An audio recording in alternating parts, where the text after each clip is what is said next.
Então, boa noite a todos, damos início a mais um estudo, né?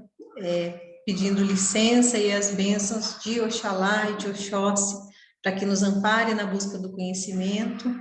A gente está finalizando o livro 1 do Código de Umbanda, né? Esse livro que a gente já se dedicou a trabalhar. É um livro até diferente, assim, ele fala muito da parte de doutrina, essa primeira parte fala muito da essência, né, da religião, enquanto doutrina, que é uma coisa também que é pouco discutida nos ambientes de terreiro. Até por isso que eu achei importante a gente falar sobre isso, né, dar esse espaço, né, já que a gente tem esse espaço, usar esse espaço justamente para isso, né?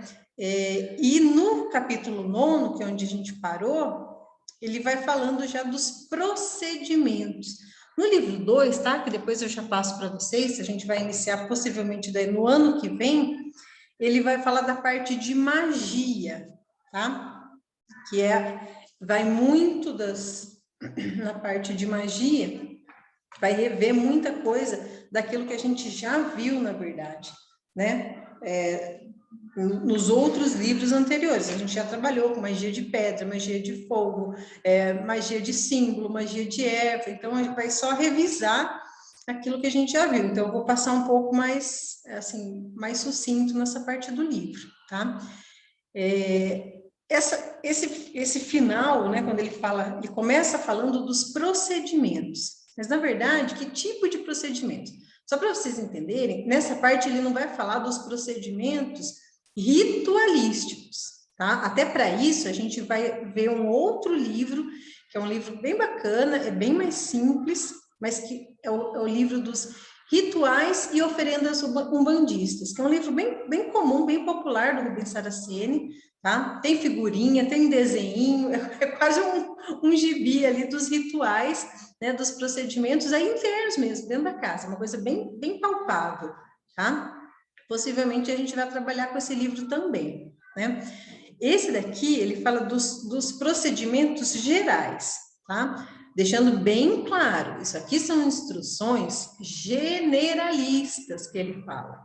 É o mínimo que os terreiros têm que ter, tá? Não quer dizer que isso seja uma regra ou que todo mundo tem que fazer exatamente o que está sendo feito aqui, tá? Até quando entrar em alguns detalhes, ele explica, ó, faz assim, assim, assim, mas o chefe da casa dá as diretrizes e as características para cada procedimento que vai ter dentro da casa, tá?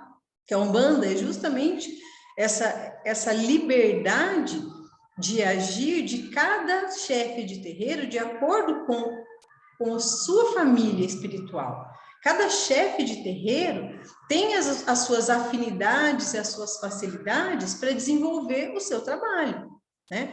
E as pessoas vão se afinizando e vão ficando nas casas conforme se sentem à vontade, se afinizam com aquilo, né? Mas não quer dizer que aquilo é o certo, ou que é melhor, ou que é pior, tá?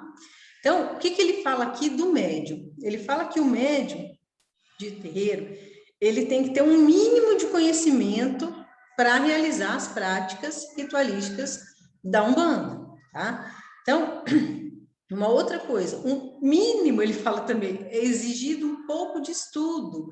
Por quê? Porque é só com estudo que você vai entender tudo o que acontece dentro de um templo de Umbanda, tá? Ah, mas é só o estudo? Não, os guias ensinam? Ensinam. Mas esse ensino é muito lento. E às vezes você depende do guia de terceiros para ensinar. Até lá, entendeu? Até o teu guia vir. Né? O guia não vem assim, ele senta e fala, bom, eu sou fulano, Beltrano, Sultano, meu nome é tal, meu endereço é tal, meu e-mail é tal, e agora você faz assim, isso aqui é por causa disso. Gente, não é assim, é demorado. Até você conseguir ouvir a voz do guia dentro da tua cabeça, meu amigo, e não achar que é você, vai chão. Você fala, escutei um negócio, ai meu Deus, sou eu. Então, assim, é um processo, né? É um processo de entender essa energia atuando ali junto com você. Então, até lá, você estuda para você poder entender o que está sendo realizado ali, para você não ficar com medo, para você não ficar inseguro, para você aproveitar a oportunidade, né? Ele fala de uma outra coisa importante também, que cada religião tem os seus paramentos, as suas vestes, e a Umbanda também tem, tá? A veste branca, tá? Por que o branco é a cor preferencial na Umbanda? A cor de Oxalá. Branco é a cor de Oxalá, que é o regente da fé, que é o regente do ritual da Umbanda, né? Então, a fé, como mistério religioso por excelência, é o símbolo, né, de utilização maior é o branco, por isso que nós utilizamos o branco. Além disso, o simbolismo da veste branca, gente, é muito simples, é muito visível, né? É uma uniformidade do corpo mediúnico, você entra, é identificado, você olha a pessoa inteira de branco, você fala, esse é da macumba. É a primeira coisa, você anda, né, inteiro de branco na rua, principalmente quando mulher, né, as mulheres colocam a saia e tal, ninguém tem dúvida de que ali está um filho de fé, seja de Umbanda, seja de Candomblé, mas é que ele identifica a nossa cultura, tá? E o vô falou esses dias exatamente disso. Ele falou, a Igreja Católica tem 2000 anos e o padre continua usando a mesma veste.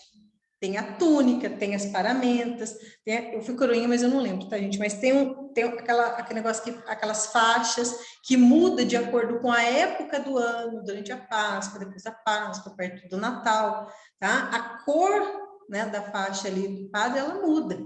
E se vocês observarem, a veste do padre, ela é extremamente simbólica, ela é uma carapaça simbólica para o padre. Eles sabem disso, não são besta. O católico não é tão ligado com essa simbologia sagrada, mas ela também está lá, né? As nossas vestes também são a mesma coisa. São elementos, a veste branca é um elemento nosso de trabalho, né? Além de facilitar a identificação visual, cultural, as guias, os panos de cabeça, os panos de bater cabeça, né? De proteção, que aqueles panos na cabeça, eles são para proteção do nosso ori, tá? O que é o ori? É aqui, ó, o nosso chakra, onde a gente recebe as energias, tá? Então, aquele pano é um pano simbólico. Ah, o pano é mágico? Você coloca magia nele. Você vai participando das giras, a tua roupa vai impregnando com a energia tua e do trabalho. Todos os teus panos, todos os seus adereços, seu rosarinho, suas coisinhas, tudo isso vai fazendo parte energética do trabalho. Entende? Então, nós respeitamos também essa parte. Respeitamos e seguimos essa hierarquia. Então, o umbandista veste, Eu esqueci. tá? Então, um som aqui ainda. Então, o umbandista veste branco por causa disso. Uma outra coisa também, que ele fala aqui no livro, que além de vestir o branco por fora, tem que vestir o branco por dentro, que é muito mais difícil, né? Então, o que é vestir o branco por dentro? Não é, eu virei um bandista, agora eu vou virar santo. Não. Agora você vira um bandista, você vai ter uma consciência maior de que você precisa se purificar intimamente. Todo mundo precisa disso. Mas aquilo, dentro da gira de Umbanda, fica muito mais real, palpável, direto. Você não está bem, você está desequilibrado, você vai ser diretamente afetado dentro do trabalho mediúnico. Isso é fato. A culpa é de quem? A culpa é minha. Não, gente, não é questão de culpa, tá? Culpa, por favor, deixa lá para os kardecistas. Sinto muito, vivi 20 anos com culpa. Não é culpa, é responsabilidade. Você vai ser responsável energético por você mesmo. Está desequilibrado? Você está ali para isso, para ser tratado, para pedir ajuda. Mas não vá desequilibrado participar do trabalho mediúnico. Dentro da corrente, o médium em desequilíbrio, que começa a atuar mediunicamente, gente, é uma bomba relógio. Ele fica quietinho um dia, fica quietinho no outro dia, aí ele passa mal no outro dia ele pega no pescoço do dirigente. Já aconteceu isso dentro da casa. Deixa eu ver, acho que tem gente aqui que estava na época, tá? Acho que a Cássia estava, né? Então, a pessoa atacou fisicamente. Recebe uma entidade, né? E vai para cima. Isso é médium desequilibrado. Não, muito querida moça, tal, não estou falando mal dela. Estou falando que isso pode acontecer com qualquer um, entende? Porque hoje não aconteceu nada, é uma roleta russa. Então, participar de um corpo mediúnico não quer dizer que você tem que estar, bem maravilhoso. Está todo mundo ali para ser tratado, todos nós, né? Mas nós precisamos ter essa consciência de que, olha, eu preciso realmente me esforçar para me equilibrar, porque senão eu posso me prejudicar e prejudicar os outros durante o trabalho. Eu prejudico quem está sendo atendido, eu prejudico quem está do lado, tá? Então, esse é um esforço de corrente, de purificação íntima, principalmente, gente, para a gente romper os conceitos antigos das nossas religiões antigas. A Umbanda é muito nova, e a maioria de nós vem com conceitos religiosos antigos, a culpa é um deles, né? Todas as religiões incutem culpa, sinto muito, gente. As orientais muito menos, ou quase nada, tá? Mas a católica, a kardecista, as evangélicas, é muita culpa. Então, a gente tem que se rompendo com isso devagarinho, tá? Uma outra coisa também que ele bate muito, a gente até falou um pouco semana passada, é que na Umbanda nunca se obriga alguém a negar a religião que praticava, tá? Inclusive ele ressalta muito que nenhuma religião deve ser negada ou criticada. O máximo é a crítica àqueles que estão mercadores da fé, fanáticos, né? Aí você vai criticar por quê? Porque é uma coisa saudável. Crítica a um ato, uma atitude, as coisas que acontecem errado, é uma coisa saudável, uma discussão saudável, com respeito, entendeu? É diferente de você pregar ódio, você pregar segregação. Para vir aqui você tem que negar, você tem que abandonar suas coisas, você tem que abandonar isso, ou aquilo, ou aquele outro, tá? Então, a premissa básica do umbandista, respeitar templos de todas as religiões e todos os espaços religiosos. Olha o que ele fala. Aquele que não respeita a casa alheia, não respeita a própria, tá? Aquele que não consegue ver no outro um templo, morada de Deus, não consegue dizer que tem em si um templo em que Deus habita, né? Então, são as coisas, não importa o nome que você dê para Deus, né? O respeito, esse tipo de respeito com as outras religiões, ele tem que ser para um umbandista ainda maior, tá? Porque senão nós vamos estar combatendo intolerância com intolerância. Aí dá tudo na mesma, ok? Ele coloca também uma coisa muito bacana sobre procedimentos e rituais, aí são bem mais simples, tá? A gente vai comentar alguns, porque eu sei que tem alguns que geram aí um pouco de conflito. Ele fala assim, ó, em dias de trabalho mediúnico, não se deve comer alimentos de difícil digestão ou ingerir bebida alcoólica, pois entorpecem a mente e anulam a percepção extrasensorial, assim como abre o campo mediúnico à vibração negativa, tá?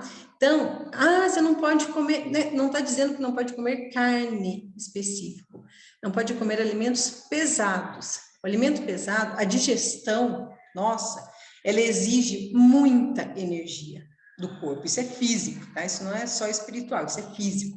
Tanto que depois de comer, quem come muito, você sente aquela sonolência, porque o teu corpo está inteiro ocupado com a digestão.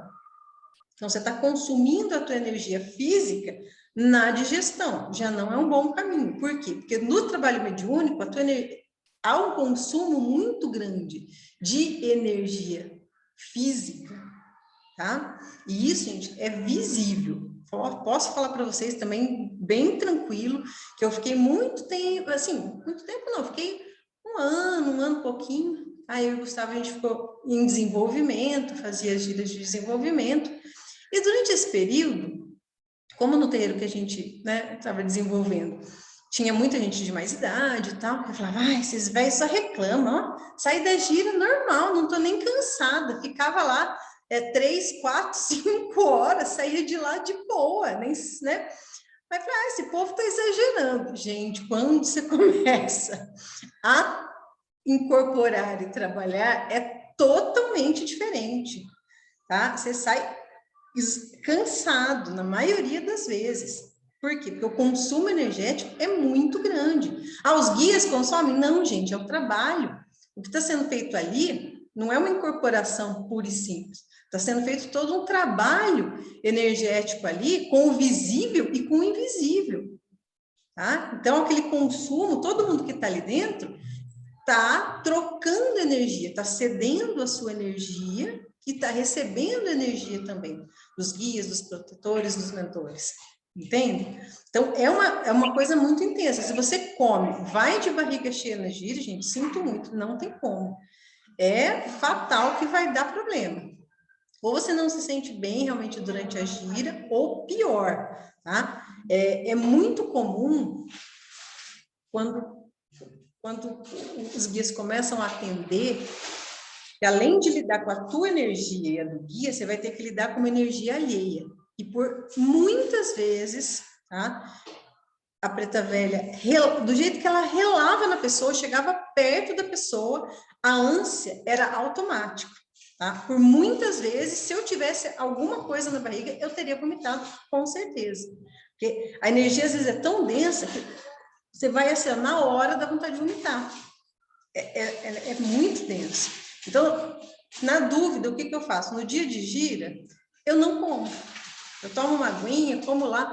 Fala a verdade, eu como um pouquinho de amendoim, que dá energia e não enche, né? Não fica assim.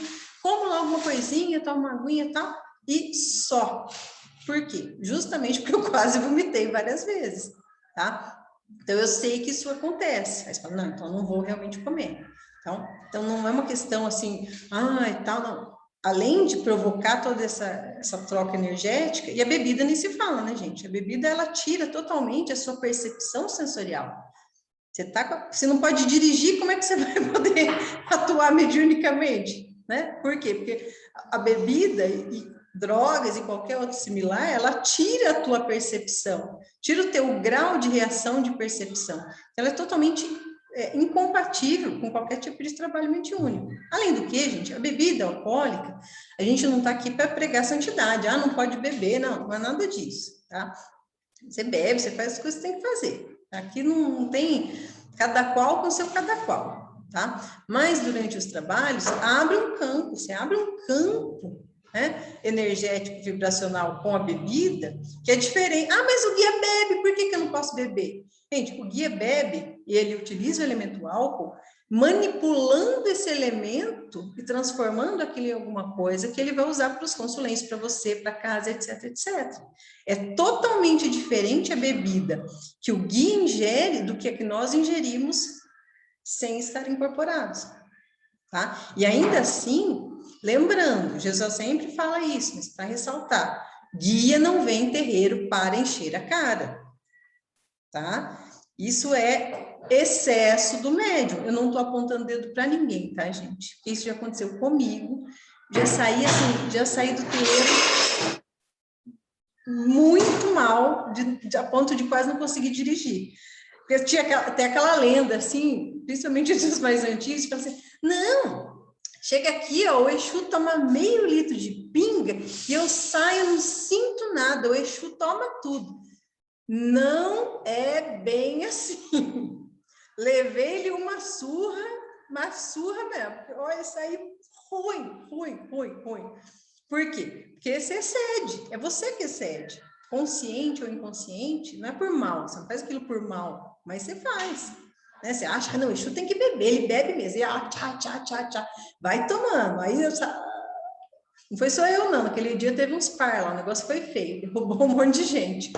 Então, assim, esse consumo excessivo de álcool, ele não é do guia. O guia usa aquela quantidade que é mínima, pouco, às vezes nem precisa beber. Tem uns que bebem, outros não bebem, depende da forma que eles manipulam aquele elemento álcool, tá? Junto com o elemento cana, ou se for o vinho, seja lá qual bebida for, e eles usam aquilo para manipular, tá? Aquele alimento e transformar na energia com que eles vão limpar as pessoas, vão beneficiar, curar, seja lá qual o trabalho, tá? Uma outra coisa também que ele fala, a mediunidade só deve ser desenvolvida com o recurso da concentração dos cantos rituais e atabaques, nunca com o concurso de qualquer produto alucinógeno, o qual cria delírios emocionais e animismos. Por quê? Não estou falando aqui, gente, que isso é errado. Para a Umbanda não é parte do nosso ritual. A Umbanda, o médium se desenvolve com concentração, com atabaque, com palma, com canto, com oração, seja da forma que o terreiro estabelece. Nós, na Umbanda, não utilizamos alucinógenos, mas existem outros cultos, outras, até antigas tradições de nação, que usam vários tipos de alucinógeno. A Jurema é uma delas. Tá? Os juremeiros, as mesas da Jurema, tá? Eles usam o vinho de Jurema, que o vinho da Jurema, ele é alucinógeno, não é um santo daime, assim, que é altamente alucinógeno, mas ele é alucinógeno. Por isso que só quem toma, olha aí que é a inversão das coisas. Na mesa de Jurema, só vem espírito que foi mestre de Jurema. É um outro rito, é uma outra coisa. Zé Pilintra saiu de lá. Zé Pilintra era mestre juremê, tá? E isso, você tem todo um preparo e uma formação para você poder ingerir aquela bebida durante o ritual. Então, isso não é assim, vou lá e tomo. O povo vem, e o santo daime é a mesma coisa, gente, é santo. É preparado, aquilo é feito, tem todo um ritual e toda uma preparação para a pessoa ingerir aquela bebida alucinógena. Quando o povo vem para mim e fala que foi lá, escutou uma palestrinha de 15 minutos e tomou o santo daime e aconteceu isso me dá calafrio. Que isso provavelmente é uma inversão, uma banalização dentro do culto do santo daime. Entendeu? Porque assim como tem gente que banaliza e desrespeita a Umbanda, tem gente que banaliza e desrespeita os outros cultos antigos também, tá? Que o santo daime é antigo, é muito antigo. Então, mas na Umbanda nós não utilizamos nenhum tipo de entorpecente para desenvolvimento mediúnico. Não que em outros ritos isso não seja útil, mas não é a forma com que os nossos guias trabalham para desenvolver, tá? O médium desequilibrado deve ser afastado do corpo mediúnico e encaminhado para tratamento médico, psicológico e espiritual. Não quer dizer que ele é afastado da casa. Ele só não vai trabalhar dentro da corrente mediúnica, não vai atuar mediunicamente, que a gente já falou sobre isso. Mas ele deve estar para ser tratado. Então a pessoa que está ali e precisa desse tipo de socorro, é a forma mais fácil, mais rápida, mais eficiente é lidar com isso de forma clara e com o dirigente. Ó, não estou bem, ou se o próprio dirigente às vezes percebe, é delicadíssimo. Você chegar para o médium e falar, ó, fulano, estou percebendo que você não está bem, você precisa ser afastado do corpo mediúnico, nós vamos tratar de você vai receber passe, assim, assado, mas você não vai participar dos trabalhos. Gente, isso é uma saia justa terrível, mas às vezes é necessário. Tá? E não é pouco, é muito necessário. Muitas pessoas desequilibradas vêm para o terreiro para buscar equilíbrio. Aí você lembra quando eu falei o médium que está iniciando, que ele quer todo aquele colo, precisa de todo aquele acolhimento. Então, quer dizer que ser acolhido não é ir lá e receber, ficar lá espiritando, não, gente. Ser acolhido quer dizer, encarar de frente as suas necessidades, vamos tratar. Você precisa de tratamento. Vamos fazer assim, assado. Quando você estiver pronto, quando estiver melhor, aí vai ser diferente o teu tipo de trabalho. Mas isso tem que ser feito de uma forma muito delicada, mas todos nós temos que ter ciência disso. E todos nós, e não adianta falar que é só o médium em desenvolvimento. Todo médium, mesmo, eu tenho 10 anos, 15 anos, 20 anos de trabalho, o médium pode sofrer desequilíbrio. Você pode passar por uma morte na família, por uma separação, você pode passar por um ataque energético dentro da sua casa. Tem uma série de coisas que pode acontecer com o médium desenvolvido que pode desequilibrar ele totalmente. E aí, essa pessoa precisa de ajuda. Ela não vai lá, vou trabalhar, que deu melhor. Não é assim. Tem que ser feito um trabalho de ajuda, de socorro para essa pessoa se equilibrar, para continuar no trabalho mediúnico. Então, ela não é para ser afastada, para ser, não, ó, você não está bem, você se lasca para lá. É o contrário, você não está bem, nós vamos te acolher, vamos te tratar com carinho, com cuidado, mas não dentro do trabalho. Entendem a diferença? Então, isso. E outra, tá, gente? Isso é muito difícil, porque a gente é muito difícil trabalhar com tudo isso, porque a gente lida com pessoas. Então, você olha do lado, você fala, essa pessoa não está bem, não sei o quê. Ai, mas o dirigente não está vendo isso? Esse dirigente não sabe de nada, mas não está vendo um negócio desse? E assim vai. E essa roda, gente, vocês estão, quem está há alguns meses, quem está há 1 ano, há 2 anos, isso acontece em todas as casas, isso acontece na nossa casa, tá? E isso vai acontecer sempre. As pessoas estão assim, ó, altos e baixos. Então, deixa na mão do seu dirigente, né? Ele que vai tratar disso. Tá tratando de você? Tá. Então, beleza. É sempre, a régua minha é sempre nessa medida.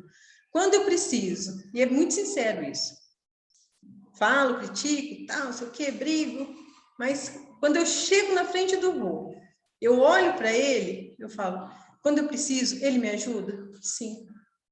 Nunca, nunca, nunca, em nenhum momento que eu precisei de verdade, eu cheguei, vô, preciso da sua ajuda.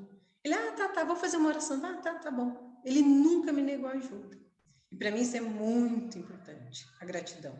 Então, eu falo isso para vocês não desanimarem. Lógico que eu não vou, cada bobeirinha, eu vou lá, vô, me ajuda, vô, me ajuda. Não, mas quando o negócio pega, eu sei que eu posso contar com ele. Isso para mim talvez seja essencial, ter um lugar onde eu possa contar, entende?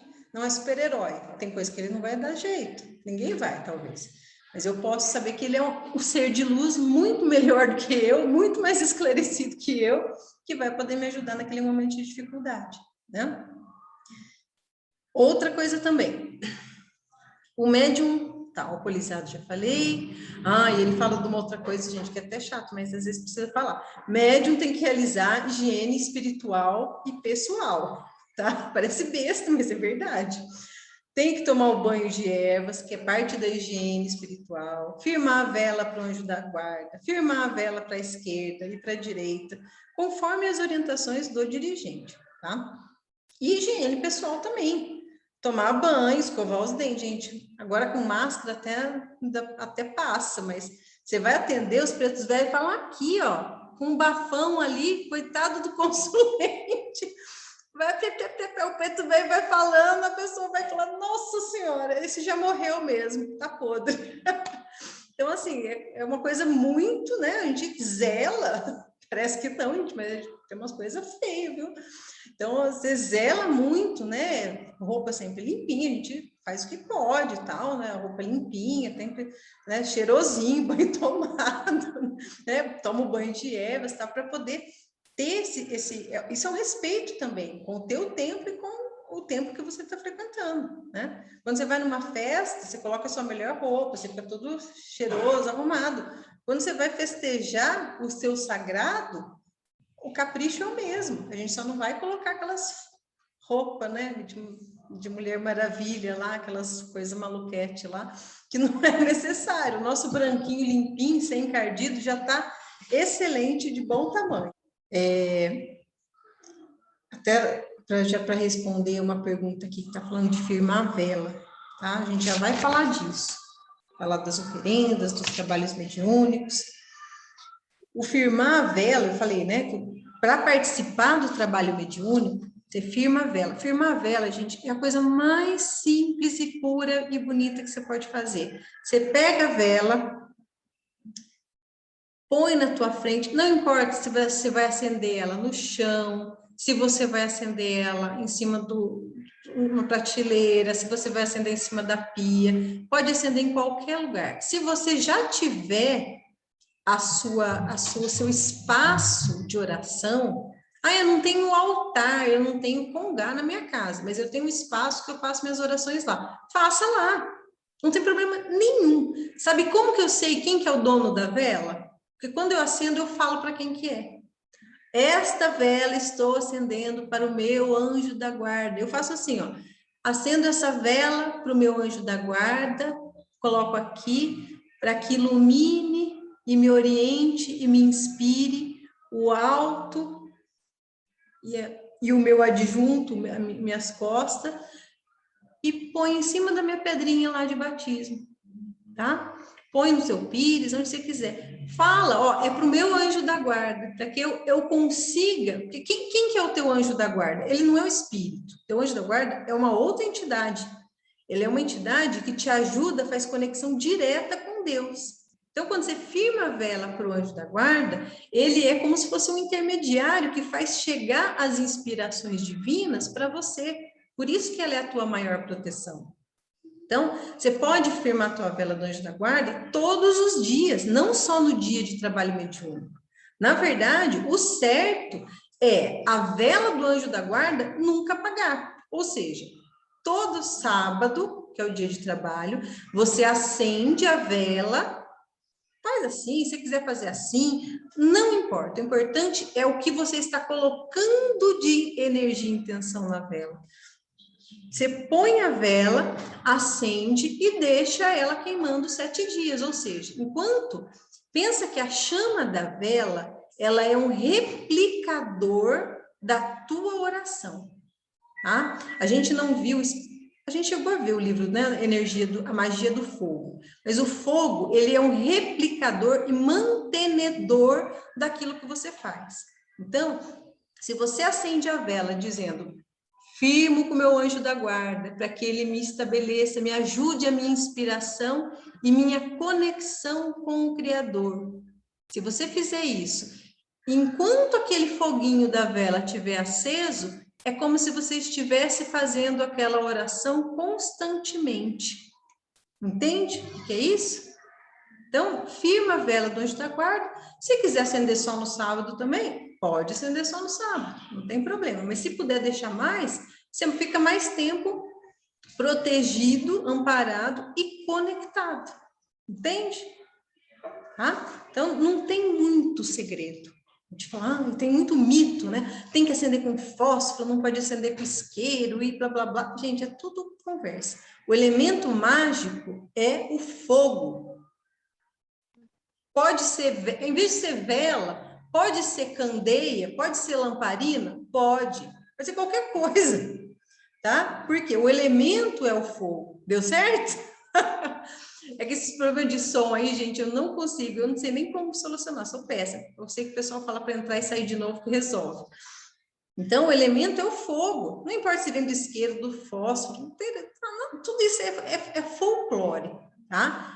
O importante é que quando você acender a vela, você faz uma intenção. Meu anjo da guarda. Se você quiser imaginar ele de asa, de qualquer coisa, não tem problema também. Do jeito que você consiga visualizar e se conectar com o anjo da guarda. Isso é uma firmeza muito importante. Não só para o trabalho, mas para a vida. Para você, para sempre. Tua conexão com o teu anjo da guarda. Tá? Então, vamos lá. 10º capítulo. Consagrações e oferendas, tá? Consagrações, tem vários tipos de consagrações. Ele fala aqui do batismo, mas existem outras, a gente vai falar depois também de outros rituais, tá? O batismo é uma coisa aqui que ele vai falar no geral, não está falando que tem que ser assim. Mas quando o médium vai consagrar sua coroa ao orixá, que é o ato de batizar, você está consagrando, você, na verdade, você não está escolhendo. Quando você consagra, você está simplesmente reafirmando o seu orixá de cabeça. Já expliquei para vocês que o orixá, você não escolhe, você não é escolhido, não é porque você entrou para a Umbanda. O orixá você nasceu sob a regência daquele orixá. Está com você desde o dia que você nasceu, não é do dia do batismo. O batismo é simplesmente uma consagração da tua coroa para aquele orixá. É um momento simbólico em que você diz: orixá tal, eu estou dedicando a minha vida a servir os teus propósitos e a tua energia. Me ampare com a tua vibração aqui para que eu possa espalhar para todos para mim e para todos, a tua vibração, seja ela de conhecimento, de fé, de justiça, de amor, de geração, entende? Seja qual for o orixá. Então, nesse rito, né, nesse rito, se faz um preceito de 7 dias antes do batismo. Ele fala que em 7 dias, gente, mas tem casa que fala 3 dias, tem casa que fala 4 dias, tem lugar que são 21 dias, os mais antigos eram 21 dias, tá? E nesses 7 dias, você não come carne, não toma bebida alcoólica, não mantém nenhum tipo de contato sexual, acende a vela de 7 dias constantemente, tá? Não pode ir em lugar que tem muita gente, festa, né? Tem que dormir sozinho, numa esteira, isso antigamente era feito, tá? Tem que fazer as suas preces antes de dormir 1 hora, não pode ter pensamento negativo, tem que fazer os banhos de erva, tá? Manter a vela da direita e da acesa iluminada, tudo isso é o mínimo, tá? Então vai variar, 3 dias, 7 dias, eu não sei nem qual foi a orientação de vocês, se foi 3 dias, se foi uma semana, né? Tem o grupo do batismo, por isso que 7, né? Então, é 7 dias. Tem casas que exigem até mais.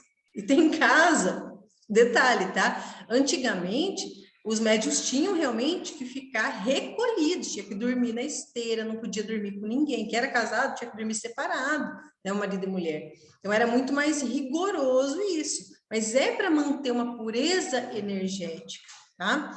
Detalhe, aqui no batismo, geralmente se risca com pemba, né? O ori. Antigamente eles cortavam, mesmo na Umbanda se fazia corte, tá? Então, quem tem contato aí com o pessoal mais antigo, pegava uma faquinha e fazia uma cruz de faquinha aqui na cabeça. O povo, não vamos batizar, tem que cortar a cabeça, tá? Mas era muito mais rigoroso, tinham, assim, procedimentos fisicamente mais rígidos, né? Hoje não é assim, risca com pemba mesmo, tá, gente? Não precisa ter medo de batizar, não, tá? Pode ficar sossegado. Outro ritual, outro rito, né? Já que a gente está falando de consagrações e oferendas. A oferenda, só para vocês entenderem, a oferenda ela pode ter várias finalidades. Eu posso fazer uma oferenda para agradecer, eu posso fazer uma oferenda para pedir, eu posso fazer uma oferenda para louvar, tá? O que é louvar? Você simplesmente é feliz porque aquele orixá existe, atua na tua vida, no nosso planeta, etc, etc. É um louvor, tá? Então, essas oferendas também exigem do médium, que vai fazer a oferenda, uma certa pureza energética. Então, você vai num ponto de força, eu sei que tem gente aqui que já fez, que está fazendo, que precisa fazer. Olha, eu preciso fazer uma oferenda num ponto de força X, tá? Então, eu vou lá no ponto de força. Antes, pelo menos, ele fala que 72 horas antes e 12 horas posteriores, a mesma coisa, sem contato sexual, sem bebida alcoólica, tá? Por quê? Porque isso vai manter a sua pureza energética. Porque a oferenda, para pedir, para receber, para louvar, na verdade, quando você oferenda, você está se apresentando diante do orixá no seu ponto de força. E isso é sagrado. Quanto maior a tua pureza energética, melhor vai ser a sua oferenda. Melhor no sentido de maior conexão. Entendeu? A mesma coisa acontece com os trabalhos mediúnicos. Só que daí, 24 horas antes, sem bebida, sem sexo, a mesma coisa. Por quê? Aí nós vamos conseguir terminar. Por quê? Para você manter o seu equilíbrio e a sua pureza energética. Vou falar agora um ponto, não está aqui no livro, mas de livros anteriores, até tem um livro muito bom, que é o Chanceler do Amor, acho que eu já passei para a Cássia já, o Chanceler do Amor, que ele é um filho de Ogum, que ele usa o amor. E quando eu falo amor, muitas vezes o sexo ele usa para equilibrar, para curar, para salvar. É um livro muito bacana que mostra o lado curador da energia sexual. Energia sexual, sexo não é pecado, não é ruim, não desequilibra, não tem nada de errado, Mas por que você tem que manter antes de, né, da oferenda, ou antes do trabalho mediúnico, você não vai se abster de contato sexual? Porque você quer manter a sua energia sua. Quando você pratica qualquer ato sexual, você, na verdade, une o campo magnético teu com o do outro. Então, quando você vai ali diante do orixá, você tem a tua energia e tem a energia do outro. A troca de energia sexual, tá? Ela não te desequilibra. É o contrário, o sexo é equilibrador. Mas você está ali misturado, o campo energético mistura. Então, essa pureza energética não quer dizer que o sexo desequilibra. Eu quero deixar isso bem claro, porque a maioria fala, não, porque o sexo desequilibra, aí você vai para o trabalho mediúnico desequilibrado. Não desequilibra, tá? Lógico, gente, eu estou falando aqui do sexo, amor, carinho, respeito, etc, etc. A promiscuidade, né, e a perversidade sexual desequilibra com certeza, tá? É uma outra situação. Então, agora eu estou falando aqui de só pureza energética, manter a sua pureza energética, só o teu campo vibracional está ali diante do orixá, sem interferências. Isso facilita o teu contato no trabalho mediúnico, o teu contato durante uma oferenda, batismo, etc, etc. Então, não é uma questão de desequilíbrio, mas uma questão de manter o seu campo energético só seu, entende? Então, é importante, muito mito, muito folclore também, rodeando a questão sexual, tá? Inclusive, isso vem do católico também, né? Que padre tem que ser puro, não pode casar, etc, etc, porque ele se mantém puro e santo. Então, tem nada a ver com isso, tá? Muito pelo contrário. Leiam esse livro que é bem bacana, vocês vão entender muito, ver a parte sexual com outros olhos, né? Uma entrega, um amor, uma troca, né? Equilibradora. Como é que faz isso? Acima de tudo, tá? Então, é importante ressaltar que não tem desequilíbrio.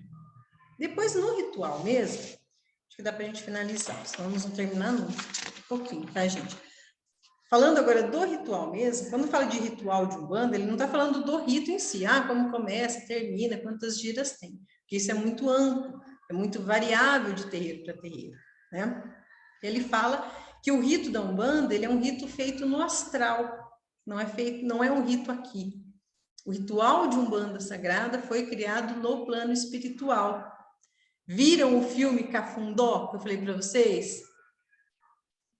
Você vê que aquilo é Umbanda antes da Umbanda.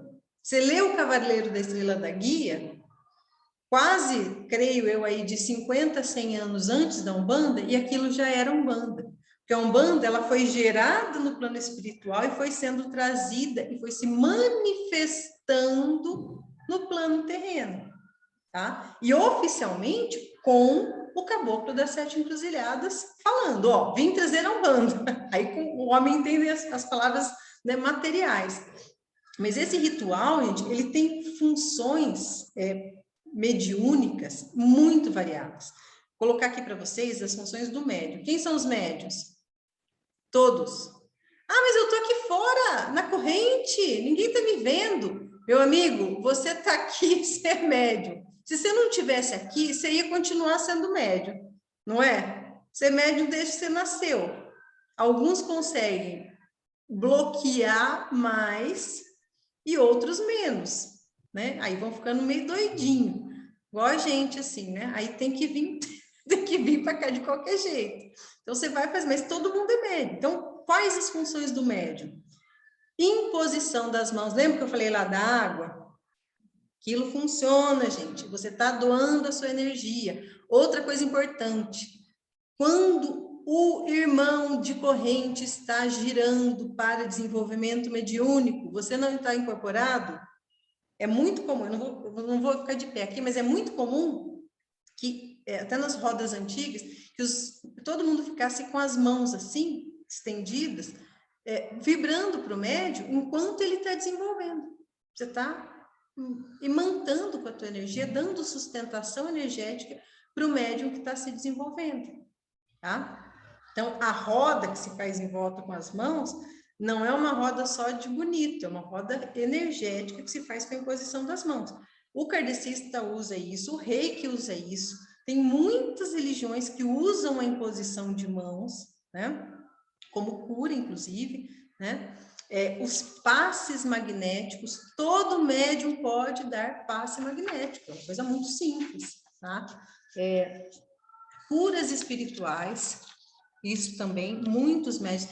Aí tem cada tipo de mediunidade, gente, vai ser voltada para um aspecto, tá? Então, tem médium que vai conseguir atuar, só para vocês terem uma ideia. Meu pai, ele tem uma mediunidade de transporte.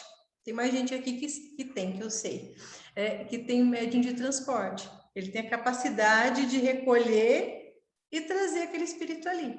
E meu pai já fazia isso lá nos trabalhos mediúnicos no kardecismo. Só que como que ele fazia isso? Ele dormia. Ele dormia, todo mundo achava que ele estava lá dormindo, aí ele dava aquelas cochiladas assim, ó. Acordava e falava assim, ai, peguei uma menina com câncer que estava lá não sei aonde. Dali 5 minutos aparecia a comunicação da menina. Entende? Ele foi lá, trouxe a menina, porque esse trazer de outras esferas, de outros lugares, isso você tem que ter uma capacidade mediúnica. Tem curso de apometria, tá? Poucos sérios, que ensina você, consciente, sair daqui e ir lá buscar, fazer, etc, etc, etc. Tá? Então, são várias formas de mediunidade. E o meu pai, por exemplo, ninguém dava nada para ele, para fazer. Esse doido vem aqui, fica dormindo, né? Desrespeitando o trabalho mediúnico, né? Aí depois que ele deu umas assim, ele falou, não, essa menina estava aí, eu fui buscar ela. Aí que ele, tá, né? E eram pessoas conhecidas. Então, assim, tem esses... E outra, dentro do trabalho mediúnico da Umbanda, eu tenho um médium de puxada, que é um tipo de médium de transporte, tá? Quem que é o médium de puxada? Eu tô aqui com o consulente, tá o preto velho com o consulente. Tem um espírito obsessor, um perturbador no consulente. O preto velho está aqui, tratando. Ele precisa de um outro médium para puxar a entidade do consulente naquele médium, para o preto velho poder doutrinar, falar e tratar dessa entidade. Isso é puxado, tá? É uma coisa muito bacana, foi feito comigo muitas vezes no começo, quando eu vim para Umbanda, eu fiz, sei lá, semanas seguidas que tinha que fazer puxada, e tirando o povo, e tirando e conversando, para eu poder me equilibrar, tá? Então, todo mundo precisa estar atento e aprender a se conhecer, porque cada mediunidade é diferente. Você vai ter um médium de sustentação, que é importantíssimo, você vai ter médium de cura, nem todos os médiuns têm habilidade para curar, tá? Você vai ter um médium de transporte, você vai ter um médium que trabalha mais com psicofonia, outro mais com visão, né? E assim por diante. Então, o médium pode fazer. Isso eu estou falando agora, gente, do médium, não estou falando de guia, tá? Então, o médium pode fazer imposição de mão, passe energético, cura espiritual, desobsessão, magia, lá a velhinha do anjo da guarda. São formas de magia, tudo isso é magia, né? Incorporação e emissão de oráculo. Tudo isso é função do médium. O que é emissão de oráculo? Mas na Umbanda nós não jogamos búzios. Gente, o oráculo é também da essência da Umbanda, tá? Não é errado, só que nem todas as casas têm. Como que o oráculo pode ser emitido dentro da Umbanda? Pode ser uma leitura de carta feita pelos ciganos, pode ser um búzio jogado por filhas de Oxum. No candomblé é tradição, só as filhas de Oxum leem búzio, tá? Mas eu tenho N outras formas, tudo depende se eu tiver um guia, vai acabar. Tudo se eu tiver, tem 10 minutinhos só. Se eu tiver um guia que tem habilidade para fazer isso. Como que eu sei? Não sei, né, gente? Eu não sei quais são os superpoderes dos meus guias. Então, eu sei que você olha eles, conversa com eles, observa e aprende. Não é assim que eles vão falando as coisas.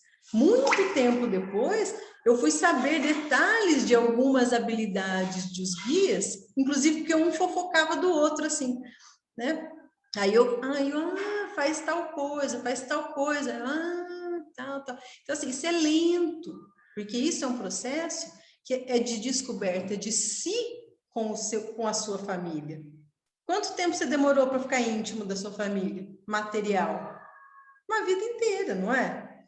Quanto tempo você demora para ficar íntimo nesse ponto da sua família espiritual? É durante uma vida de convivência, de aprendizado, entende? De observação e com os outros também. Eu sempre falo que o inteligente não precisa errar, ele aprende com o erro dos outros, né? E o burro não aprende nem com os próprios erros, ele continua. Então, a gente olha, vê o que... Então, tudo isso o médium pode fazer. Não estou falando de guia. Ah, mas eu posso fazer desobsessão? Claro que pode. Tudo depende de estudo, trabalho, dedicação e equilíbrio. Você vai ter que fazer? Não. Cada um vai descobrindo a sua missão. Nossa, com o tempo eu descobri que eu tenho essa habilidade para fazer isso. Para ser, inclusive, doutrinador. Numa puxada eu preciso de um doutrinador. Tem médium que pode fazer isso. O kardecismo trabalho mediúnico kardecista, o doutrinador ele não incorpora. O doutrinador ele fica e conversa, e doutrina, e fala. Tá? Nós não temos isso específico dentro da Umbanda, um trabalho de doutrinação, mas a doutrinação acontece todo o tempo. Quando o preto velho, quando o baiano, quando o marinheiro vai e tira um espírito obsessor e doutrina. Às vezes, o guia está falando certas coisas, não é para o consulente, é para o espírito que está com ele. Entende? Quantas vezes a preta velha tirou um espírito obsessor e chorou de amor por aquele obsessor? E falava, ó, você reza para esse que estava aqui com você, te atrapalhando, porque ele é o filho de Deus, ele precisa de amor também. Então, assim, para ver a questão humanitária, tem uns que tem que sair preso, não tem jeito. É igual aqui na Terra, gente. Tem gente que com conversa resolve, tem gente que tem que ir para a prisão. Os espíritos obsessores, às vezes, só precisam de acolhimento. Cada um é um, né? Precisam de carinho também, tá? Mas, enfim, tudo isso eu estou falando para dentro do ritual, que são funções de médium, não são funções de guia. A gente fica muito assim, é o guia que faz, o guia que faz, o guia que faz. E é muito cômodo ficar numa posição de, eu incorporo, não vejo nada, e o guia faz tudo. E não é assim. A vida não é assim. Você quer ser responsável, você quer aprender e se desenvolver junto, você toma as rédeas da sua vida, inclusive mediúnicas. Tá? Como é que faz isso? Calma, paciência e dedicação, como tudo na vida. Entende? Dedicação, tá? Eu acho, gente, que é só... Deixa eu ver. Ele fala isso de acelerar a uma outra coisa, agora vai ter que encerrar mesmo, faltam 5 minutinhos. Ele fala muito que a mediunidade não é uma maldição, tá? E os guias falam isso o tempo todo, a gente sempre, ouve isso, muito comum, que a mediunidade é uma cruz que você tem que carregar, que a mediunidade isso... Não, gente, mediunidade é uma bênção. A mediunidade em equilíbrio com o médium, ela é uma bênção nas nossas vidas. Vocês têm noção da quantidade de gente dormindo nessa vida? Tá passando aqui de férias mesmo. Tá passando aqui de férias. Não tem a mínima consciência de vida depois da morte. É só aqui, pronto, acabou. Uma Malemar tem um céuzinho lá com umas arpinhas, ou um inferno cheio de capeta quente, e ó, acabou. É a grande maioria. A gente está tendo a oportunidade, com a mediunidade, de ter esse contato da verdade nossa. Porque nós não somos carne, nós somos espírito. Troca de casca, muda de vida, muda de tudo. Então, nós temos isso tão forte, faz parte do nosso dia a dia, tá? Então, isso é uma aceleração de consciência. A mediunidade vem para acelerar o desenvolvimento do médium. Às vezes, fica meio incomodado, meio doído, meio bagunçado, meio tumultuado, mas isso é só até assentar. A gente está aqui para se beneficiar, porque o desenvolvimento mediúnico, ele é para nosso desenvolvimento, tá? Você se olha daqui 10 anos, se você estiver indo no terreiro e cumprindo as mesmas obrigações, você estacionou, você não fez nada. Agora, daqui 10 anos, fala, nossa, como como as coisas são diferentes, como eu sou diferente. Porque a vida, gente, a vida tem desgraceira, a vida não é fácil para ninguém, tá? Aí você fala, como eu vejo a vida, como eu sou diferente, como eu sou do meu possível, como eu sou melhor, como eu estou melhor. Entende? Não vai te poupar, mediunidade não vai te trazer dinheiro, não vai te trazer saúde, não vai te poupar de sofrimento, nem de problemas. Mas você vai ver tudo isso com outros olhos.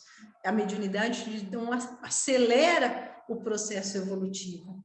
Tá? E às vezes o sofrimento que o médium tem pelo desequilíbrio mediúnico, que, gente, vou ser bem sincero, cá entre nós, quando você está desequilibrado mediunicamente, você está tudo lascado, você começa a ter sintoma físico, emocional, tá? As coisas desandam, o mundo desaba, você não tem a opção de ficar pensando se você vai procurar ou não. Ou você vai, ou você vai.